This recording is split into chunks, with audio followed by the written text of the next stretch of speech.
Aujourd'hui, je vous propose de lire la première page d'un livre du début du XVIIe siècle,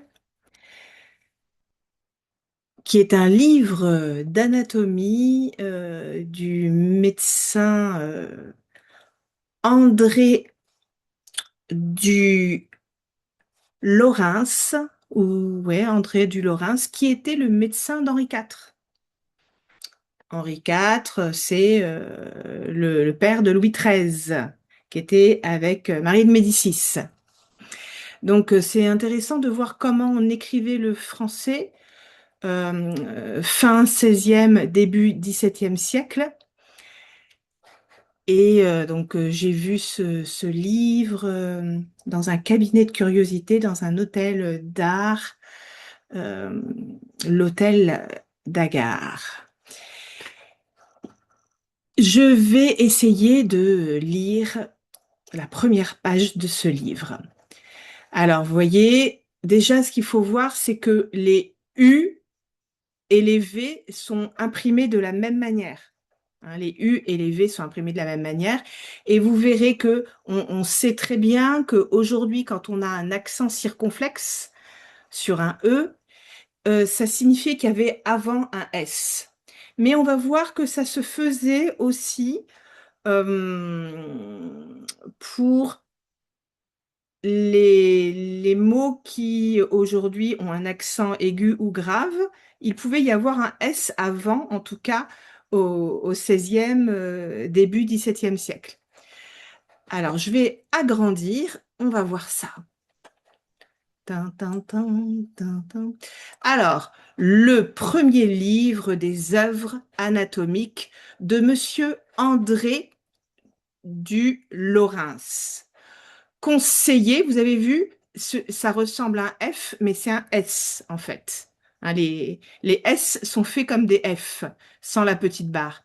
Donc, conseiller et premier médecin du roi, avec un Y, Henri le Grand, avec un Y, alors que nous, aujourd'hui, on met plutôt un I, hein, Henri IV, Henri le Grand. Et médecin, vous voyez, là, il n'y a pas l'accent.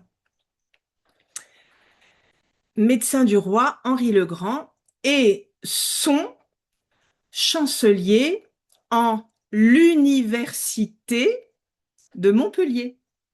Voilà, donc il était à l'université de Montpellier, cet André du Lorens,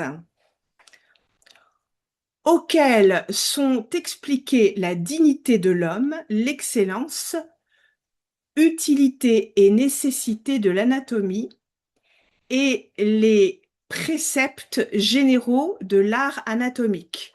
Vous voyez, précepte, aujourd'hui, on l'écrit P-R-E, hein, E accent aigu.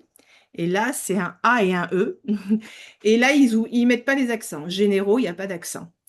OK, on continue. On continue. J'ai agrandi au maximum. L'excellence de l'homme est, E-S-T, hein, est démontrée, hein, puisque là, ils ont un S. Et effectivement, quand on regarde peut-être les autres langues latines, je pense qu'elles respectent beaucoup plus le S du latin. Elles l'ont gardé. J'ai pas vérifié, mais peut-être qu'en espagnol ou en italien, on dirait demonstrar peut-être ou demonstrare, je sais, j'ai pas regardé, je ne sais pas, mais je suis sûre que le S a pu être conservé. Alors peut-être par curiosité, je vais regarder, par exemple, juste avec l'espagnol, comment on dit démontrer en espagnol? Eh oui, demostrar. Vous voyez, eux, ils ont enlevé le N, ou peut-être que c'est nous qui l'avons rajouté, mais ils ont gardé le S. Et si je fais en italien,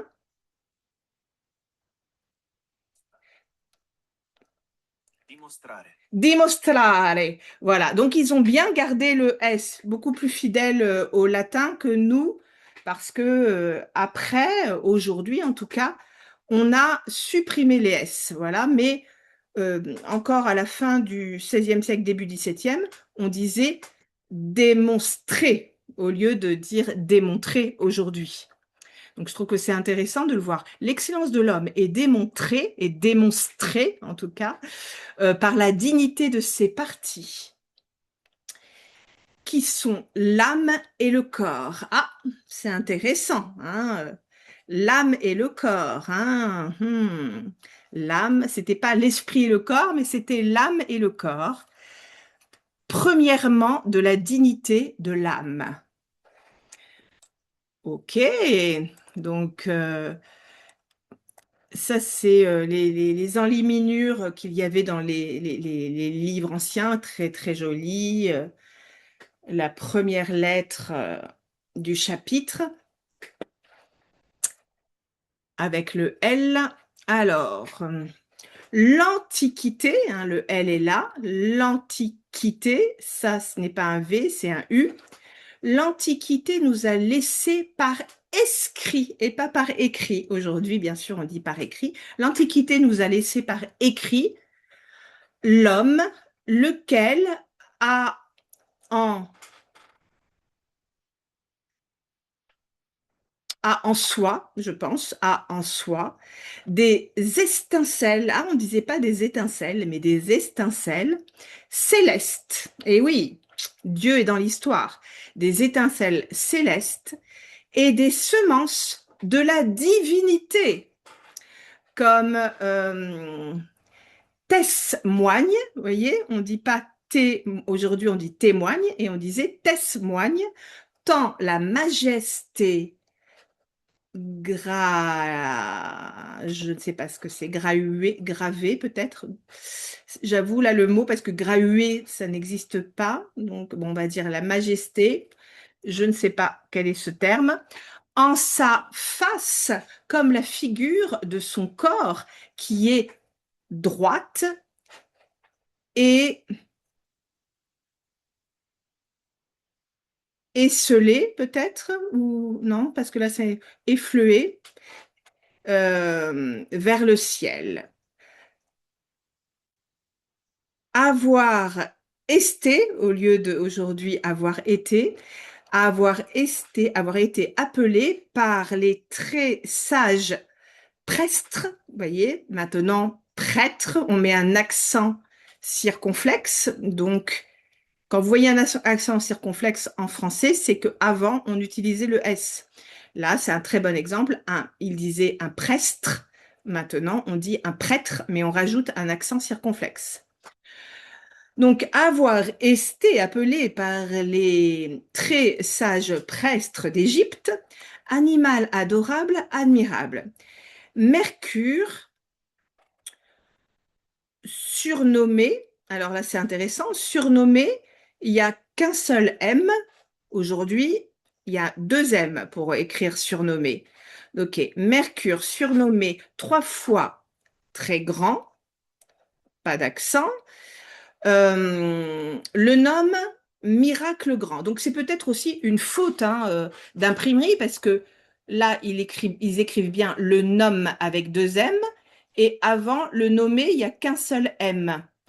Donc peut-être que c'est une erreur d'imprimerie. Il faut pas, hein, les coquilles, elles existent aujourd'hui et elles existaient aussi avant. Peut-être que c'est ça. Donc Mercure, je répète la phrase, Mercure, surnommé 3 fois très grand, le nomme miracle grand, animal très semblable à Dieu et truchement des dieux. Ok, donc on est dans un, je vous rappelle, le livre des œuvres anatomiques, hein.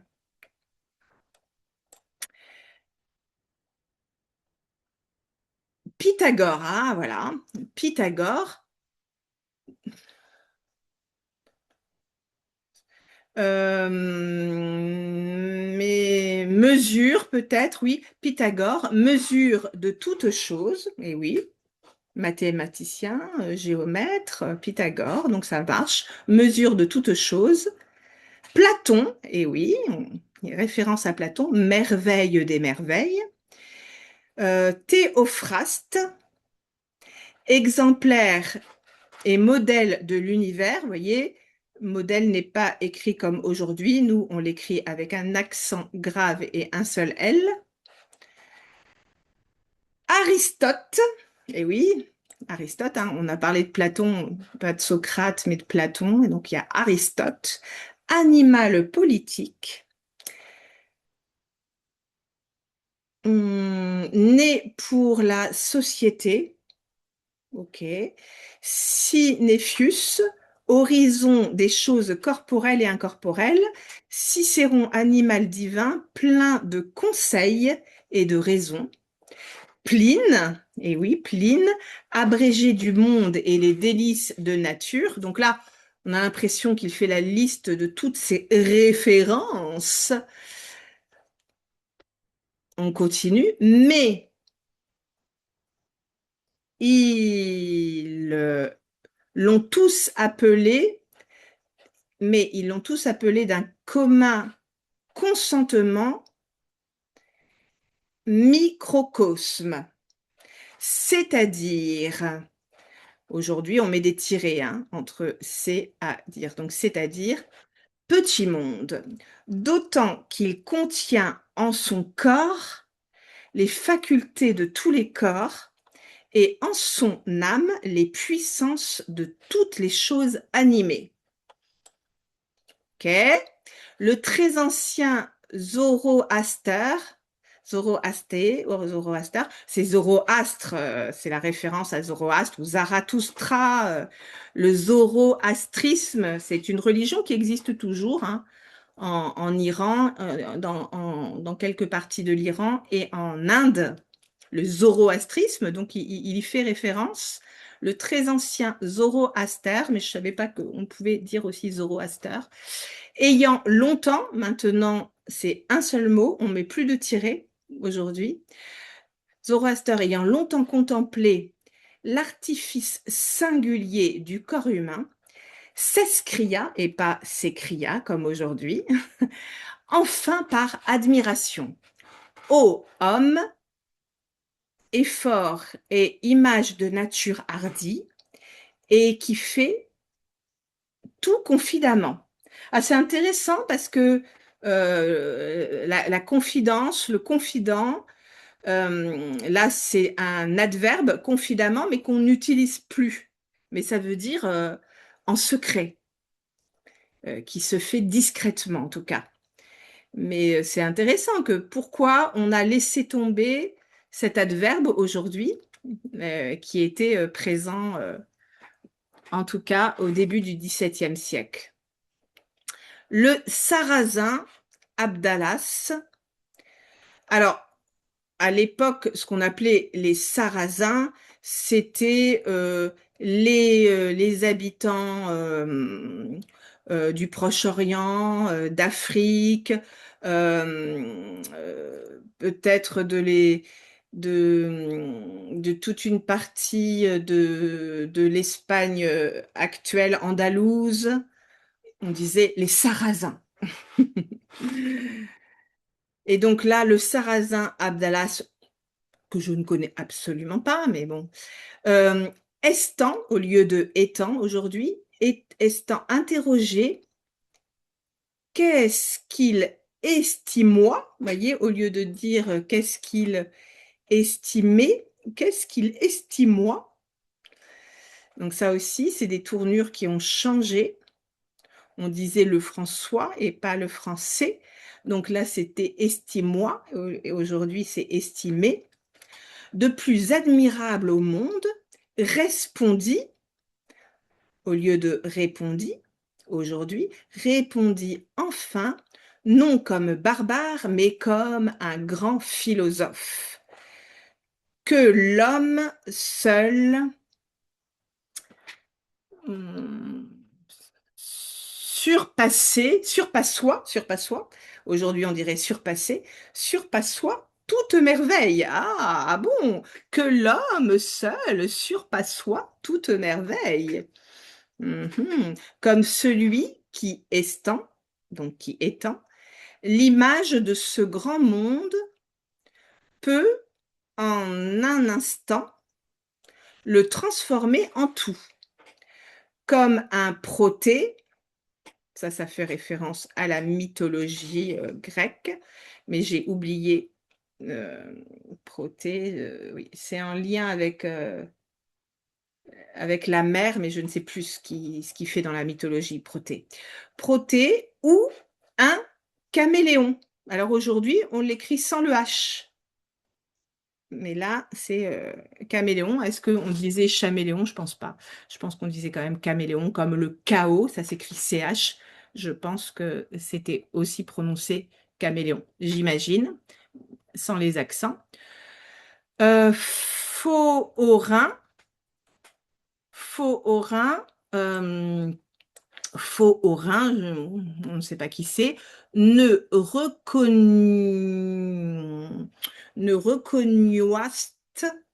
Donc, on peut imaginer ne recognoist rien, il ne reconnaissait rien. Donc là, est-ce que c'est il manque une syllabe ou avant on disait comme ça? Je n'en sais rien.